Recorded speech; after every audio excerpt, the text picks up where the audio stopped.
Hi everyone, आज का जो हम लोग का टॉपिक है वो टॉपिक है French revolution and the idea of nation. इसमें हम लोग बेसिकली फ्रेंच रेवोल्यूशन के बाद का स्टोरी पढ़ेंगे इस चैप्टर में, और आखिर कैसे राष्ट्र को यूनाइटेड नेशन कैसे, मतलब कि यूनाइटेड नेशन आखिर कैसे बना है, एक नेशन स्टेट कैसे बना, ये चीज़ समझेंगे। एंड देन नेपोलियन के आने के बाद क्या हुआ, और फिर इनसे तो जितना भी लाइन है ना जिसको अच्छा है इंपॉर्टेंट है उसको अच्छे तरीके से हम समझा देंगे, तुमको बोरिंग नहीं लगेगा। देखो स्टार्टिंग होता है आखिर फ्रेंच रेवोल्यूशन कब हुआ था। फ्रेंच रेवोल्यूशन 1789 में हुआ था। तो फ्रेंच रेवोल्यूशन होने तक मतलब 1789 तक फ्रांस जो था एक फुल फ्लैग टेरिटोरियल था। फुल फ्लैग मतलब एक अच्छा खासा पूर्ण विकसित साम्राज्य था। साम्राज्य था। लुई 16 तक वो अच्छा खासा साम्राज्य था। उसमें क्या होता है कि हम लोग जानते हैं अच्छा खासा साम्राज्य था। तो आखिर लोगों में, क्योंकि लोगों को लग रहा था कि आखिर फ्रेंच रेवोल्यूशन से लोगों को समझ में आया कि नेशनलिज्म क्या है, राष्ट्रवाद क्या है, आखिर क्या हम लोग को अपने लिए लड़ना है, अपने नेशन के लिए लड़ना, अपने नेशन को यूनाइटेड करना है। तो एक मतलब कि यूनाइटेड करने के लोगों में एक जैसा समझ लाने के लिए हम लोग एक कंट्री के पार्ट है। हम लोग जैसे कि हम इंडिया में हम लोग इंडियंस कहलाते हैं कि हम लोग कहीं भी जाएंगे आउट ऑफ कंट्री तो हम लोग बोलेंगे वी आर फ्रॉम इंडिया, हम लोग इंडियंस। तो उसी तरीके से फ्रांस में फ्रांस के लोगों को चीज़ समझ दिलाने के लिए कि आप लोग एक कंट्री का हिस्सा, आप लोग फ्रेंच है।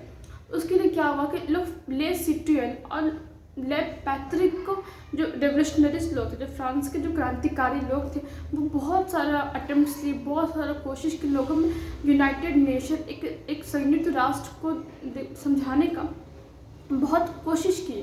तो क्या करते हैं वो लोग फादरलैंड, मतलब कि हमारी पैतृक ज़मीन है, हम लोग क्या बोलते हैं हमारा मदरलैंड है, हमारा मैत्रिक ज़मीन है, मतलब हम लोग मदर इंडिया को हम लोग क्या बोलते हैं मदरलैंड है हमारा। उसी तरीके से लोग समझाएं कि फ्रांस के लोगों को, वो जो रेवोल्यूशनरी थे वो लोग कि तुम्हारा फादरलैंड है और तुम इस फादरलैंड में तुम सिटीजन हो, तुम इस यहाँ के लोग हो। तो यहाँ तक ये स्टोरी आती है कि लोग समझाते हैं। जैसे फ्रेंच रेवोल्यूशन खत्म होता है उसके बाद क्या होता है कि एक नया अति आता है, क्या बोलते हैं, जो झंडा आता है, फ्रेंच फ्लैग आता है जिसका नाम ट्राई कलर है। क्या नाम है, देखो फॉर्मल, देखो note colour try colour flag है। जो न्यू फ्लैग जो इंट्रोड्यूस हुआ उसका नाम ट्राई कलर है, और पुराना जो फ्लैग था रॉयल स्टैंडर्ड उसको हटा करके नया फ्लैग इंट्रोड्यूस होता है जिसका नाम ट्राई कलर है। और देखो जो शहीद लोग हुए थे, मैरिटस कॉम्मेमोरेटेड का मतलब होता है शहीदों को याद किया गया। एंड देन जो लोग फ्रांस के क्रांतिकारी में जो लोग शहीद हुए थे उनको याद किया गया, राष्ट्र के नाम पर राष्ट्रीय भजन लिखा गया, शपथ लिया गया। तो यहाँ तक होता है। फिर उसके बाद क्या होता है कि लोगों में जो समझ आने लगता है कि हम लोग एक हैं। अब नेपोलियन का एंट्री होता है। देखो 1789 में ये खत्म होता है, फ्रेंच रेवोल्यूशन होता है। फिर 1799 में 9 या 10 नवंबर को 1799 में नेपोलियन जो राजा बनता है। तो नेपोलियन के राजा बनने से क्या होता है कि जाहिर सी बात है वो जो डेमोक्रेसी जो आया था कुछ टाइम के लिए उसको तो हटा देता है, वो राजा रानी का जो मोनार्की रूल होता है उसको दोबारा ले आता है। लेकिन उसके मोनार्की रूल लाने से वो क्या करता है कि जो कुछ कुछ रेवोल्यूशनरी लोगों जो प्रिंसिपल जो सिद्धांत उसको अपने एडमिनिस्ट्रेटिव सिस्टम में वो इंट्रोड्यूस करता है, अपने शासन करने का उसको तरीका था ना उसमें वो जो इंट्रोड्यूस करते क्या करते हैं, जो बड़े बड़े जो लोग थे, जो नोबिलिटी क्लर्जी हो गए, उनको जो अति मिले तो प्रिविलेजेस मिले हुए, तो बाई बर्थ से जो प्रिविलेजेस मिला था उसको हटा देता है।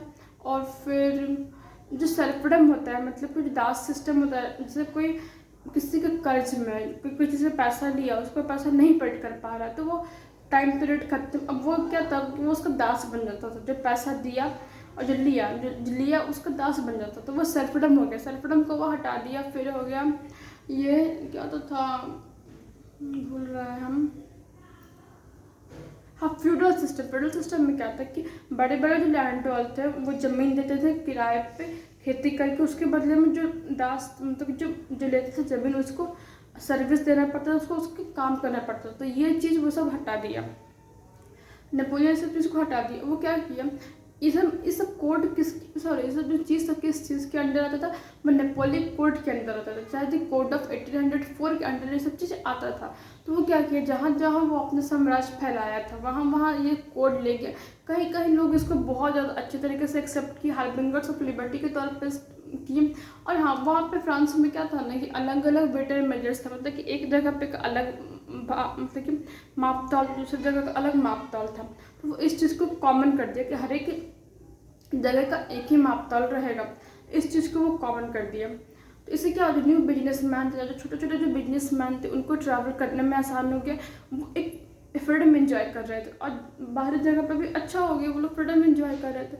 लेकिन बहुत उसके बाद क्या होता है कि जो वो एक अच्छी तरीके से उनको नेपोलियन को एक्सेप्ट किया जाता है, जहाँ वो साम्राज्य अपना स्थापित किया था। लेकिन बाद में क्या होता है, जो एक्सेप्शन था, जो एक्सेप्ट किया था, वो बाद में हॉस्टिलिटी मतलब शत्रुता में बदल गई। हॉस्टिलिटी मतलब शत्रुता में बदल गई। तो क्या हुआ, क्योंकि वो फोर्स करता था कि जो आदमी है उसको आने के लिए सेना में, ताकि जो रेस्ट ऑफ द यूरोप जो बचे, यूरोप का और सब जो जगह बचा है, उस पर काबू कर सके।